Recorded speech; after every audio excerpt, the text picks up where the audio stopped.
할렐루야. 길을 만드시는 주라는 제목으로 하나님 말씀 나누겠습니다. 우리 승효 형제가 말씀을 굉장히 입체적으로 잘 읽어주셔가지고 너무 감사합니다. 지난 한 주간 날씨가 매우 오락가락했습니다. 월요일에 아이들하고 같이 밖에 나갈 일이 있어서 나갔는데 두꺼운 외투를 거칠 수 없을 만큼 날이 포근하더라고요. 그런데 어제 오늘 보니까 새벽기도 나올 때 보니까 영하 13도, 지금도 아마 그 정도 되겠지요. 바람이 부니까 체감 온도는 더 낮아질 텐데요. 내복을 껴입지 않으면 안 될 만큼 추운 날씨가 되었습니다. 이 날씨가 이렇게 오락가락한 것을 보니 이게 우리의 인생과 같다, 이런 생각 좀 들었는데요.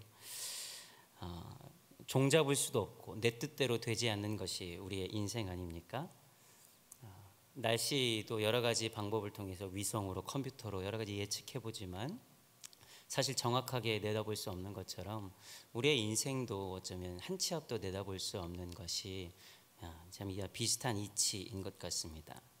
물론 덥든지 춥든지 1년의 대부분의 날씨는 우리가 아무렇지 않게 지나갈 수 있습니다. 하지만 이따금씩 아주 매섭게 불어오는 차가운 바람이나 뜨겁게 내려쬐는 이 뙤약볕은 우리를 견딜 수 없을 만큼 힘들게 하고 그것으로 인해서 인명피해가 나기도 할 만큼 위험한 것이 되기도 하죠. 여러분, 여러분의 인생, 여러분의 삶의 시간은 지금 어느 계절을 살고 계십니까? 우리 대부분의 사람들은 지난 1년간 지속되는 코로나19로 인해서 매서운 한파 속을 거닐고 있는 모양새일 거라 생각합니다. 크게 어려움 없이 지나는 사람들도 분명히 계시지만 사실 어려움을 겪는 분들은 그 어떤 때보다 참 힘든 시간을 보내고 있으시죠. 물론 코로나가 아니더라도 우리 삶은 그 이전부터 아주 굴곡이 있어서 조석 간의 변화가 있었고, 물론 코로나가 그것을 아주 극명하게 드러내고 있어서 그렇지 이전부터 우리의 삶이 저는 녹록지는 않았습니다. 계획과 뜻대로 되지 않는 현실을 마주하면서 우리가 많이 지쳐 있었고, 또 한 분 한 분 성도들의 삶을 들여다보고 함께 만나면 많은 이들이 새로운 삶에 대한 갈망함과 소망함을 가지고 있었죠. 여러분, 근데 그게 잘 뜻대로 되지 않습니다. 뭔가 새로운 일을 계획하고 새롭게 살아가 보려고 해도 뭔가 내 의지와 내 뜻대로 되지 않는 것을 많이 발견하게 돼요. 집값은 천정부지로 뛰어오르죠. 이자를 감당하기도 어렵고 장사도 잘 안 되고, 남들은 주식으로 돈을 많이 벌었다고 하는데 나하고는 아무런 관계가 없는 것 같죠. 다른 사람들 자녀들은 좋은 대학도 잘 가는 것 같은데 우리는 그런 거기에 해당되는 일도 없는 것 같고요. 다니는 직장을 잃기도 하고 사업은 부도 위기에 있기도 합니다. 건강은 예전만 하지 못하고 종양이 발견되어서 가슴 저리는 마음으로 검사를 기다리는 분들도 많이 계십니다. 건강이 예전만 같지 않아서 그냥 이대로 시간이 흘러버리는 것은 아닌가 생각하면서 가슴 철렁하는 느낌을 갖기도 하고, 우리의 삶이 도무지 길이 보이지 않아서 깜깜한 날들을 보내고 계시는 분들도 참 많습니다. 여러분, 이럴 때 우리는 어떤 생각을 하게 됩니까? 하나님은 어디 계시나? 도대체 하나님은 무엇하고 계시나? 내가 무슨 죄를 지었길래, 내 죄가 얼마나 커서 이 부스러기와 같은 사랑도 나는 받을 수 없는 것인가? 하나님이 계시긴 계시는 건가? 아니, 계시다면 나는 사랑하지 않으시는 건 아닐까? 이런 생각하게 되죠. 여러분, 어쩌면 이런 모습들이 우리에게 있어서 좀 자연스러운 반응일지도 모르겠습니다. 특별히 정말 아무리 용을 써도 결코 헤어나올 수 없는 것 같은 커다란 벽이 앞에 있는 듯한 느낌이 들 때는 더욱 그렇죠. 우리의 인생을 하나님께서 인도하신다 하면서도 결정적인 때는 별로 영향을 미치지 않는 분 같은 거예요. 잔잔하고 괜찮을 때는 하나님이 인도하시는 것 같은데 결정적인 순간에는 도와주지 않는 것 같다. 여러분, 이런 일들이 그저 제가 몇 마디 하고 지나갈 만한 무게의 이야기가 아니라는 것도 성도들의 삶을 함께 돌아보면서 기도 제목을 나누면서 들어보면 그냥 한번 쑥 듣고 흘릴 만한 무게의 이야기들은 아닙니다. 너무나 큰 절망감과 절체절명의 위기 가운데 계시는 분들을 자주 만나기 때문에 다 그래요. 실제로 우리 모두가 어떤 사람도 예외 없이 이런 상황에 처하게 되면 끝없는 고통, 견딜 수 없는 고통을 겪게 되지요. 그런데요, 사랑하는 여러분, 제가 방금 말씀드렸던 그 많은 일들이 오늘날 우리에게 일어나는 일들만은 아닙니다. 3,500년 전에 새로 집을 분양받고 이사 가던 한 민족에게도 이런 일이 일어났습니다. 이 민족은 400년 동안 새빵살이 하다가 매일 감당할 수 없는, 매월 감당할 수 없는 월세에 쪼들려 살다가 세금에 허덕이고 주인에게 매맞고 부당한 대우를 받다가 기적과도 같은 아파트 당첨이 돼가지고 우르르랄라 기뻐하면서 걸어가고 있는 중에 기막힌 일을 당하게 된 민족입니다. 바로 이스라엘 백성들이죠. 이스라엘 백성들은 바로 얼마 전에 정말 기적과도 같은 일을 경험하고 애굽에서의 종 생활에서 청산해서 자유의 몸이 되어서 이제 돌아가고 싶었던 그 고향, 약속이 있는 그곳, 가나안 땅, 젖과 꿀이 흐르는 그곳을 향해서 성큼성큼 발을 내딛고 가고 있었습니다. 그 걸음이 얼마나 가벼웠을까요? 그런데 얼마 지나지 않아서 이상하게 일이 꼬이기 시작하죠. 예상할 수 없었던 일이고 감당할 수도 없었던 일입니다. 우리 10절과 11절 말씀 한번 읽어볼까요? 시작. 바로가 가까이 올 때에 이스라엘 자손이 눈을 들어본즉 애굽 사람들이 자기들 뒤에 이른지라. 이스라엘 자손이 심히 두려워하여 여호와께 부르짖고 그들이 또 모세에게 이르되 애굽에 매장지가 없어서 당신이 우리를 이끌어내어 이 광야에서 죽게 하느냐? 어찌하여 당신이 우리를 애굽에서 이끌어내어 우리에게 이같이 하느냐? 여러분, 그렇게 좋아하던, 그렇게 거대한, 그렇게 능력 있는 애굽을 박차고 나올 만큼 큰 기적을 경험했고 젖과 꿀이 흐르는 좋은 땅을 하사받은 이 흥분과 감격은 점차 엷어지고 갈수록 길이 보이지 않는 상황 가운데 이스라엘 백성들이 놓이게 되었습니다. 지금 저 뒤에서 이제는 더 이상 우리를 괴롭히지 못할 거라고 생각했던 애굽이 최신의 철제 병거를 이끌고 이스라엘 백성들을 향해서 달려오고 있습니다. 아마 행군 끄트머리에 있었던 사람들은 뭔가 지진이 일어나는 듯한 느낌으로 저 멀리서 그들을 위협해서 달려온 소리에 마음이 오그라들고 있었을 거예요. 그래서 점차 잔뜩 겁에 질리게 됩니다. 그러면서 점점 단단히 사기를 당했다고 생각할 만큼 이 분노와 원망이 가슴속 깊은 곳에서 막 끓어오르는 거예요. 우리를 속인 게 분명하대. 거 보라고. 우리가 안 나간다 그러지 않았느냐고. 애굽에 매장지가 없어서, 무덤이 없어서 우리를 광야까지 이끌어내서 우리를 이렇게 하느냐고. 처음부터 모세라는 작자가 우리에게 왔을 때 우리는 알아보았다고. 그저 왕궁에서 곱게 자란 사람이 광야에서 한 40년 경험했다고 우리의 민족의 지도자가 된다는 것이 말이 되느냐고. 모세를 향한 원망이 이 가슴 깊은 곳에서부터 이렇게 막 차고 오릅니다. 기가 막힌 상황이죠. 앞으로는 바다가 있어요. 더 나아갈 곳도 없습니다. 뒤편에는 철제 무기로 무장한 애굽의 전차 부대, 강력한 힘을 가지고 죽일 듯한 살기를 가지고 쫓아오고 있습니다. 이런 진퇴양난이에요. 빠져나갈 길이 없어요. 여러분, 이스라엘 백성들의 이 불만과 이 두려움과 이 상황이 좀 이해가 되는 면도 있습니다. 여러분, 이 상황에서 모세가 무슨 말을 할 수 있겠어요? 모세 역시 사면초가 아닙니까? 앞에는 홍해가 있고 뒤편에는 애굽의 철병거들이 매섭게 추격해 오고 있고 내부에서는 지금 분란이 일어나서 이 자신을 탄핵하려고 그러고 있고 이 리더십에 이제 부도가 난 거예요. 사랑하는 여러분, 우리 모두는 이런 위기를 겪게 될 때가 있습니다. 도저히 빠져나갈 수 없는, 빠져나갈 길이 보이지 않아서 막막하고 하루하루를 근근히 버틸 수밖에 없는 그런 상황, 그런 상황에 처할 때가 있죠. 어느 누구에게나 있어요. 유진 피터슨이라는 목사님이 이런 상황을 상황적인 광야라고 얘기하더라고요. 주변 환경도 괜찮아 보이고 별 이상은 없어 보이는데 그 속으로는 아무것도 의지할 수 없고 도와줄 사람도 없고 피난처도 없어 보이는 이 광야 한복판에 서 있는 것 같은 그런 상황. 조금 있으면 말라 죽어버리는 상황이에요. 우리 성도들의 삶 가운데 이런 상황적인 광야가 찾아올 때 앞으로 나아갈 수도 없고 뒤로 갈 수도 없고 주저앉을 수도 없는, 어떻게 할 수 없는 그 상황에 처할 때가 우리의 삶 가운데 찾아오게 된다는 거예요. 그런데요, 이 이야기 너무나도 우리가 잘 아는 이야기잖아요. 그런데 이 이야기에서 우리가 결코 놓쳐서는 안 되는 포인트가 있어요. 그것은 하나님께서 이스라엘 백성을 철저히 인도하고 계셨다는 거예요. 여기서부터 좀 이상한 거예요.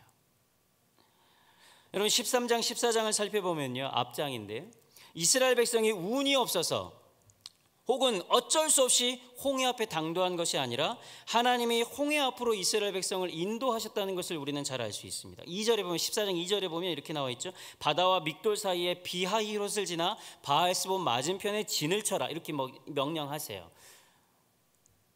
사실 근데 이 길은요, 여러분 그 가나안 땅으로 가는 일반적인 길은 아닙니다. 지도가 좀 이렇게 자세하게 나올지 모르겠는데요, 위에 빨간색으로 라암셋, 지중해 그때 라암셋이 있습니다. 사실 가나안 땅으로 가려면 그 위에 있는 바다가 지중해예요. 지중해 연안을 따라서 그냥 가나안 땅으로 그냥 들어가면 한 길어야 2주 정도면 갈 수 있는 길이에요. 그런데 하나님께서 이스라엘 백성들을 구름 기둥과 불기둥으로 인도하시면서 고센 땅을 지나 숫곳을 지나 비하히롯, 그러니까 바알스본 맞은편에 진을 치라고 말씀하셨죠. 근데 13장에 왜 이 아래로 인도하셨는지에 대한 내용은 나옵니다. 잘 아시죠? 왜요? 블레셋을 만나면 전쟁하여 다시금 애굽으로 돌아갈까 염려하셔서 하나님이 이스라엘 백성들을 친히 남쪽으로 인도하셨다고 기록하고 있죠. 여러분 근데 이 말씀이 충분히 이해가 되십니까? 여러분 블레셋을 만나는 것을 염려해서 광야길로 우회했는데 애굽 철병거의 추격을 받게 되었으니 말입니다. 이게 여우피알에다가 호랑이 만난 격 아니에요? 그리고 이 길이 군사적으로도 사실 현명한 선택은 아닙니다. 여러분 배수의 진을 친다 그러잖아요. 뒤에 이렇게 물을 놓고 이렇게 싸움을 하는, 배수의 진을 치는 것도 이 결사항전의 자세를 보여주는 어떤 그 모습이긴 하지만 결코 군사적으로 좋은 전법은 아닙니다.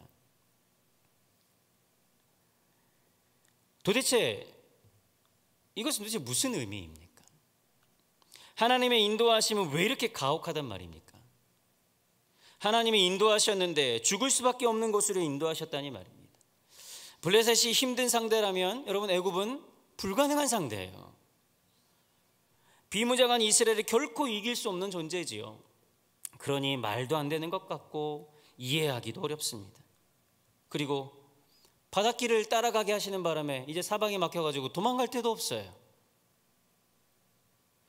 여러분 이 상황에서 이스라엘 백성의 질문은 사실 너무나도 어려운 질문입니다만, 이게 도대체 무슨 의미인가, 이게 도대체 무슨 일인가, 너무나도 어려운 질문입니다만 여러분 사실이에요. 사실 하나님은 때로는 우리를 막다른 길로 몰고 가시기도 한다는 거예요. 물론 세상의 모든 일, 우리의 인생 가운데 일어나는 모든 일들을 같은 도식으로, 한 가지 도식으로 설명할 수는 없어요. 비합리적이고 굉장히 폭력적이기도 해요. 아니, 불가능해요. 한 가지 도식으로 설명한다는 건 사실 불가능해요. 그러나 분명한 것은 하나님은 필요에 따라서 때때로 또 표면적으로는 알 수 없는 큰 계획에 따라 우리를 고난의 자리로 밀어 넣습니다. 그래서 하나님의 의도를 실행하십니다. 마치 독수리의 새끼가 아직 날개에 힘이 다 붙어 있지 않은 그때에 낭떠러지로 밀어서 하늘을 날 수 있는 힘을 불어넣으려고 하는 것처럼, 또 하나님은 그 가운데 우리의 실수와 연약함마저도 사용하셔서 이용하셔서 우리를 구원하시기 원하시고, 또한 그 상황에서 우리로 하여금 믿음으로 반응하기를 원하는 새로운 삶을 살아가도록 우리를 바꾸어 가기도 하시지요. 그런데요, 여러분, 이 홍해와 이 광야, 견딜 수 없는 광야는 사람들로 하여금 질문하기를 배우지 않았던 것, 이전까지는 질문하지 않았던 것을 질문하게 만드는 효과가 있습니다. 그러니까 지금까지 궁금해하지 않았던 것을 하나님 앞에 질문하게 만든다는 거예요. 여러분, 우리의 인생에는 홍해를 만나지 않으면, 광야를 경험하지 않으면 던지지 않는 질문들이 있습니다. 그것은 우리의 삶은 과연 무엇을 위한 인생인가? 무엇이 진실로 필요한가? 우리의 삶에 무엇이 정말로 필요한가? 우리의 삶이 평안할 때는, 그저 그렇게 흘러갈 때는 이런 질문들이 우리에게 그렇게 다가오지 않아요. 홍해와 같은 큰 시험을 만나게 되면 우리는 위험과 죽음에 직면하게 되지만, 맞이하는 태도에 따라서는 하나님의 위대한 신비와 삶의 소중함을 발견하게 되기도 합니다. 여러분, 사실 이스라엘 백성에게 있어서 애굽은 어떤 존재인가요? 근본적인 두려움의 존재예요. 근본적인 두려움. 여러분, 10가지 재앙으로 애굽을 탈출했어요. 그렇다고 해서 애굽으로부터 완전히 자유로워지지는 않았습니다. 언제든지 애굽이 이처럼 쫓아올 수도 있고, 이스라엘 백성들이 위어대형처럼 속 돌아서 언제든지 애굽으로 다시금 도망갈 수도 있어요. 그러니 하나님께서는 홍해에서 이스라엘이 가장 두려워했던 전차 부대, 그 애굽의 상징을 상대하심으로써 이스라엘 백성에게 옛사람 애굽을 지워버려야 할 필요가 있었던 것입니다. 여러분, 이스라엘 백성에게 있어서 애굽은 옛 습관이고 옛 사람입니다. 그러니 홍해는 이스라엘의 앞길을 막는 것이 아니라 애굽으로 돌아가려는 이스라엘의 퇴로를 막는 바다입니다. 왜냐하면 이스라엘은 애굽을 증오하기도 했지만 애굽을 사랑하기도 했거든요. 애굽을 동경하기도 했고요. 우리가 일제 36년 동안 일본을 증오하고 싫어했지만, 사실은 해방 이후에 우리 사회의 많은 구조와 많은 사람들이 일본의 그것들을 동경하고 우리 사회 문화의 근간을 이루는데 아주 깊숙이 자리했죠. 그것처럼 말입니다. 여러분, 이 이야기가 3,500년 전에 일어났던 나와 아무런 관계없는 사람들의 이야기가 아닙니다. 오늘 우리에게 동일하게 일어나는 일, 바로 나의 일이죠. 나와 상관없는 일로 여기면 우리는 어떤 실수를 범하게 되냐면, 이스라엘 백성이 했던 실수를 똑같이 범하게 돼요. 홍해 앞에서 이스라엘 백성들이 했던 실수가 뭐예요? 첫 번째 했던 행동이 뭐예요? 바로 하나님에 대한 원망과 불평입니다. 애굽 사람을 섬기는 것이 광야에서 죽는 것보다 낫지 않으냐? 여러분, 우리가 그렇습니다. 어마어마하게 큰 은혜와 기적을 경험해도요, 우리가 새로운 사건, 새로운 시간을 맞이하게 되면 지금까지 부어주셨던 하나님의 은혜는 온데간데 없어집니다. 까맣게 잊어버려요. 하나님을 원망해야 되는데 지금 이스라엘 백성들이 하나님이 안 보이니까 누구를 원망해요? 모세를 원망하는 거예요. 우리가 인생의 위기에 처했을 때 우리는 주의해야 합니다. 마귀는 우리의 마음과 감정, 우리의 입술을 공격해요. 그래서 그 문제 자체보다 그것을 훨씬, 문제가 가지고 있는 크기보다 그것이 훨씬 더 크게 여기게 합니다. 뻥튀기 시켜요. 우리를 부정적으로 만들어요. 우리의 입술을 자극해서 아주 패배적이고 원망 섞인 말들, 핑계와 정죄의 말들을 쏟아내게 합니다. 여러분, 이런 사람들이 하나, 둘, 여럿이 모이면 걷잡을 수 없는 들풀과도 같이 온 야산을 다 태워버리는 들풀과도 같아져요. 막을 수가 없어요. 여러분, 그래서 우리는 영적인 힘을 가져야 됩니다. 영적 내공을 가져야 돼요.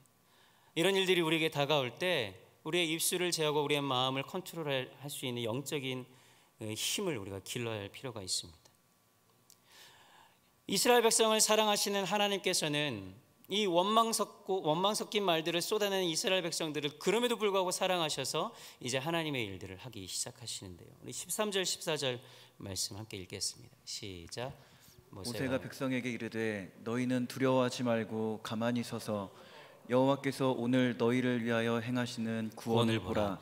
너희가 오늘 본 애굽 사람을 영원히 다시 보지 아니하리라. 여호와께서 너희를 위하여 싸우시리니 너희는 가만히 있을지니라. 하나님께서는 이스라엘 백성들을 향해서 일을 하시면서 뭐라고 말씀해요? 모세에게 이렇게 전하라고 이야기하죠. 그래서 첫 번째 이렇게 얘기합니다. 너희는 두려워하지 말라. 두려워하지 말라. 여러분, 근데 어떻게 두려워하지 않을 수 있겠습니까? 지금 죽음이 눈앞에 있는데요. 근데 이 두려워하지 말라는 것은 그냥 두려움의 감정을 그냥 없애고 전혀 그 틈타지 못하도록 막으라는 뜻이 아니에요. 두려움은 우리에게 있을 수 있습니다. 그러나 두려움 그 자체가 문제가 아니라 두려움에 함몰되어서 무너지지 말라는 거예요. 왜냐하면 하나님께서 이제 함께 하시기 때문이죠. 여전히 그들 앞에 애굽의 군사들이 쫓아오고 있어도 하나님은 구름 기둥과 불 기둥으로 이스라엘 백성들 사이에 건재하고 계셨어요. 두 번째, 이스라엘 백성들을 향해서 모세에게 이렇게 말씀하라 하십니다. 가만히 있으라. 가만히 있으라. 여러분, 가만히 있으란 말은 무슨 말일까요? 아무것도 하지 말고 부동하라는 것일까요? 그것이 아니에요. 가만히 있으라는 말씀은 이 내면부터 끊임없이 올라오는 우리의 소리를 잠잠하게 하고 조용히 하라는 뜻입니다. 어제 큐티 본문의 9장의 마지막 절에 보면 뭐라고 나왔냐면, 누가복음 9장이에요. 이는 나의 아들 곧 택함을 받은 자니 너희는 그의 말을 들으라. 이렇게 어제 매일 성경을 보신 분들은 다 아실 거예요. 여러분, 내면의 소리가 시끄러우면 시끄러울수록 우리는 주님의 목소리를 들을 수 없습니다. 만약 우리가 하나님의 음성을 듣지 못했다면 하나님의 목소리가 작아서가 아니라 우리 내면의 목소리가 그것보다 더 크기 때문에 그런 거예요. 여러분, 우리의 입술에는 권세가 있어서 우리의 말에 우리의 삶이 영향받게 되어 있음을 여러분 기억하셔야 됩니다. 우리가 어떤 소리를 하는지에 따라 우리의 삶은 그렇게 흘러가게 되어 있어요. 하나님 그렇게 설계해 놓으신 거예요. 또한 가만히 있으라는 말의 다른 의미는 우리 스스로 상황을 벗어나기 위해서 경거망동하지 말라는 거예요. 여러분, 인간적인 노력을 하지 말라는 것이 아니에요. 하지만 때로는 우리가 우리의 상황을 벗어나기 위해서 어설프게 행동하면 우리의 상황을 더욱 꼬이게 만드는 경우들이 있기 때문에 그런 거예요. 여러분, 아무것도 할 수 없을 때는 우리가 아무것도 하지 말아야 될 때입니다. 무엇을 할 수 있겠어요? 그래서 예레미야 선지자는 예레미야가 이렇게 말하죠. 사람이 여호와의 구원을 바라고 잠잠히 기다림이 좋도다. 여러분, 이는 육적으로는 우리가 가만히 있을지라도 영적으로는 그 어떤 때보다 치열하게 하나님을 향해 있어야 한다는 거예요. 그 어떤 때보다 더욱더 목숨을 걸고 예배해야 되는 때라는 거예요. 그 어떤 때보다 간절하게 기도하라는 거예요. 아무것도 할 수 없는 이때 우리는 하나님 앞에 엎드려야 합니다. 그럴 수밖에 없는 것 아니겠습니까? 아무것도 할 수 없는데 뭘 하시겠어요? 셋째, 이 말씀에 담겨 있는 여호와의 구원을 보라고 지금 모세를 통해서 이스라엘 백성에게 선언하고 계시죠. 왜요? 이제 여호와께서 이스라엘 백성을 대신하여 싸울 것이기 때문에. 지금까지는 이스라엘 백성을 대신해서 싸울 존재가 이스라엘 백성에게는 없었어요. 그런데 이제부터는 내가 너희를 대신해서 싸우겠다고 하나님께서 말씀하십니다. 우리보다는 강해도 하나님보다 약한 것에 우리는 쫄지 말아야 돼요. 세상에 많은 것이 우리보다 강합니다. 돈이 우리보다 강하고요. 다른 사람들이 우리보다 강하고요. 세상에 있는 많은 것들이 우리보다 강합니다. 그러나 그것이 결코 하나님보다 강하지는 않습니다. 여러분, 세 가지를 종합해 보면 조용히 가만히 있어라, 그죠? 여호와의 구원을 봐라, 잠잠해라. 이 세 가지를 종합해 보면 결국 바다와 애굽의 군병들처럼 나를 옥죄어오는 문제들 앞에서 믿음으로 반응하라고 하나님이 이스라엘 백성에게 말씀하고 계시는 거예요. 여러분, 믿음으로 살아간다는 것은 상황에 반응하는 것이 아니라 약속에 반응하는 삶을 말합니다. 가나안 땅을 주시겠다는 그 약속을 붙들고 넘어질지언정 완전히 엎드러지지 말라고 하나님 말씀하시는 거예요. 믿음의 눈으로 바라보지 않으면 여러분, 이 상황은 한없이 두렵고 빠져나갈 길이 없는 상황이에요. 그러나 믿음의 눈으로 바라보면 지금은 이스라엘에게 위기가 아니라 애굽에게 가장 위기가 되는 때인 거예요. 여러분, 하나님께서 이 말씀을 언제 하고 계세요? 홍해를 가르기 전에 하고 계신다는 게 중요해요. 아직 아무런 일이 일어나기 전에 믿음으로 그것을 보라는 것이죠. 여러분, 믿음은 뭐예요? 성경에서 믿음은 뭐라고 이렇게 데피니션 하지 않아요. 믿음은 뭐야? 히브리서 11장에는 믿음은 바라는 것들의 실상이요 보이지 않는 것들의 증거다, 입증이다, 뭐 이런 얘기는 있지만 그게 무슨 말인지 정확하게 아세요? 저도 잘 모르겠어요. 이게 믿음에 대해서 믿음이 무엇이라고 정확하게 얘기하진 않지만 믿음의 특징에 대해서는 얘기해요. 믿음은 어떤 것인가? 믿음은 보이지 않는 것을 보는 거예요. 눈에 보이는 대로 행동하는 것은 여러분 불신앙의 가장 큰 특징입니다. 하나님께서 이스라엘 백성에게 약속을 신뢰하고 약속에 반응하라고 하시는 것처럼 우리 역시 하나님의 약속의 말씀에 반응해야 돼요. 그것이 지금 당장 눈에 보이진 않아도, 홍해가 여전히 내 앞에 있어도. 여러분, 그런 상상을 해봅니다.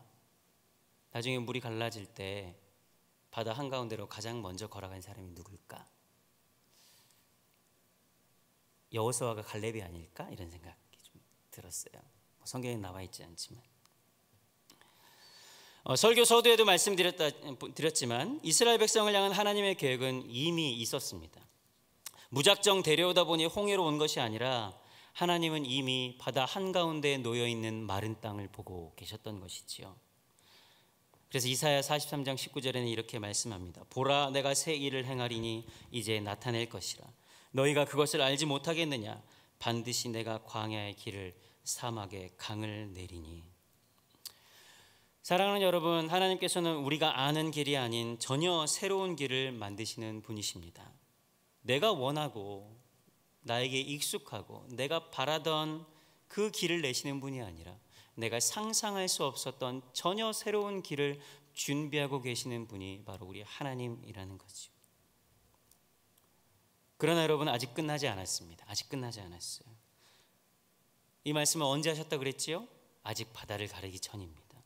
아직 물이 넘실대는 바다가 여전히 있었고 애굽의 군대는 살기등등하게 이스라엘 백성들을 죽이기 위해서, 다시 잡아가기 위해서 쫓아오고 있었던 때입니다. 근데 16절 이렇게 말씀합니다. 16절 말씀 읽겠습니다. 시작.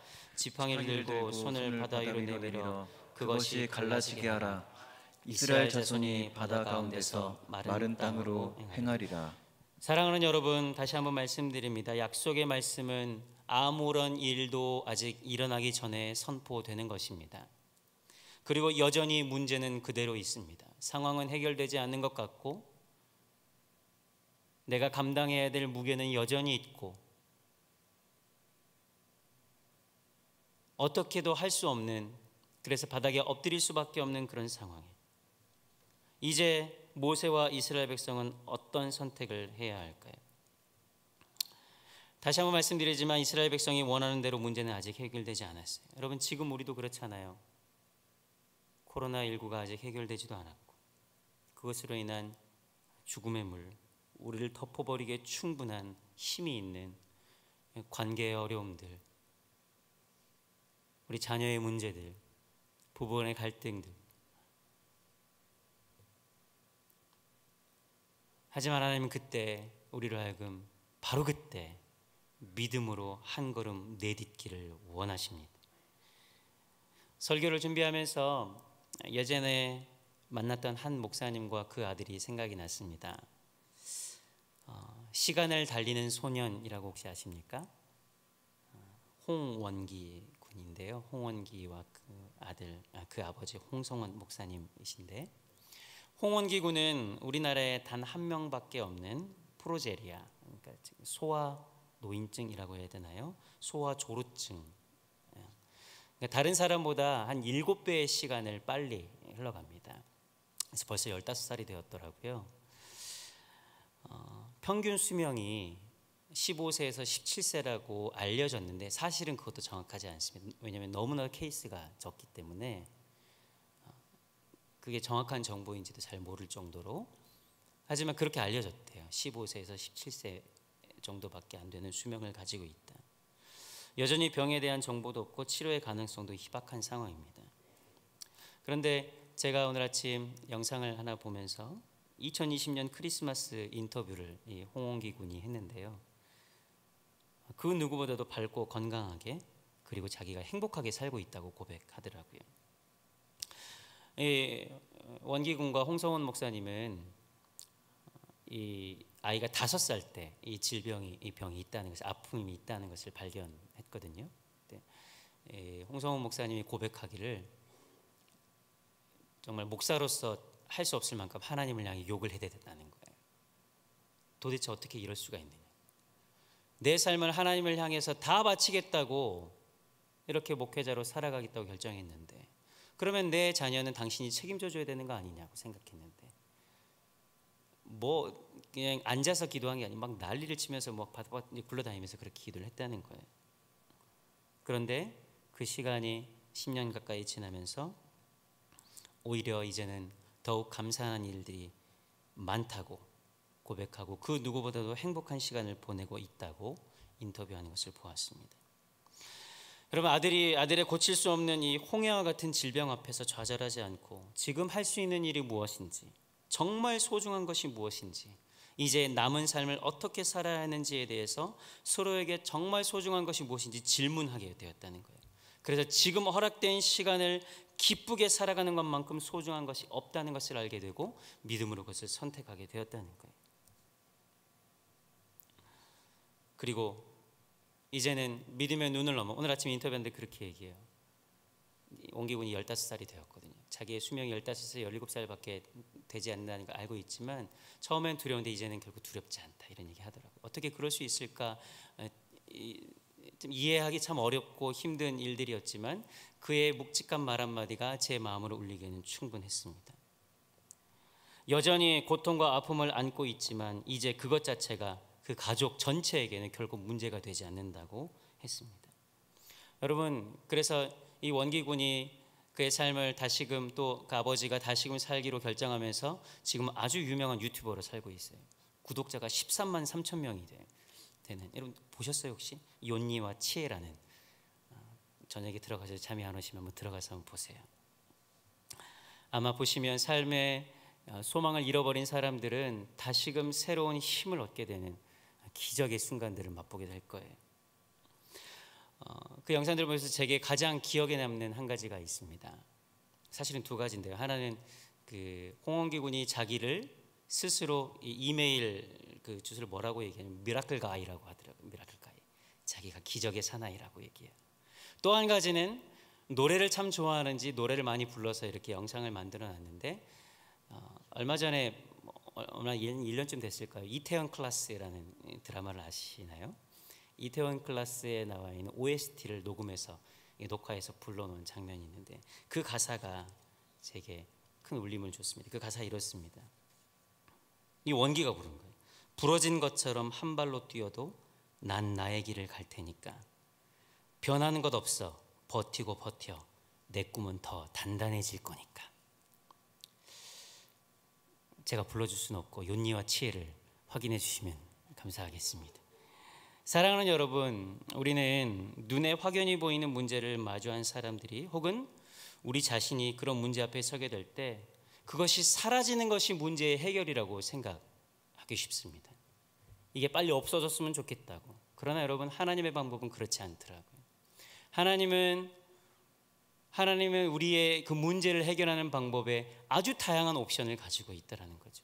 여전히 그 문제가 우리 앞에 있어도 그것이 문제가 되지 않도록, 원기에게는 여전히 프로제리아가 있지만 결코 치유되지 않았지만 이제는 그것이 그 가족에게, 그 자신에게 문제가 되지 않은 것처럼, 어쩌면 우리에게 있는 문제는 우리의 방식대로 지속적으로 그것을 해결해 달라고 하는 데서 오는 문제인지도 몰라요. 여러분, 그것은 우리의 믿음이 아닐 수 있습니다.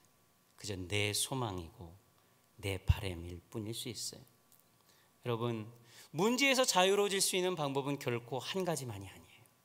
왜요? 하나님의 생각은 우리의 생각과 다르고 우리의 길보다 높아서 우리가 알지 못하는 것으로 이미 우리의 삶 가운데 준비하고 계시는 분이시기 때문입니다.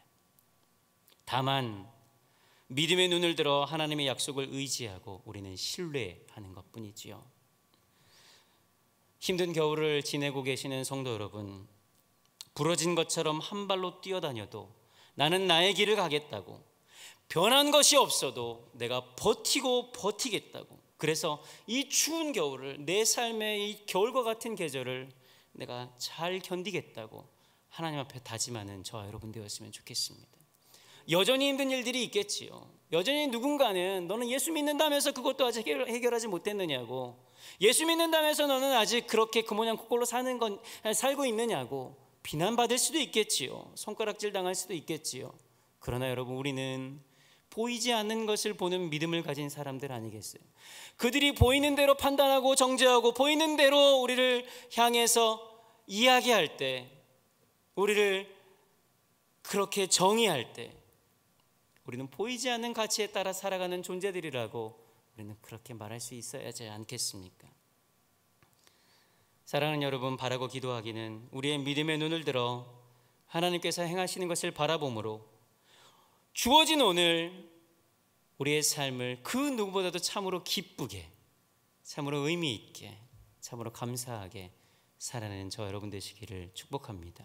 왜냐하면 주님은 길을 만드시는 분이시기 때문입니다. 함께 찬양하겠습니다.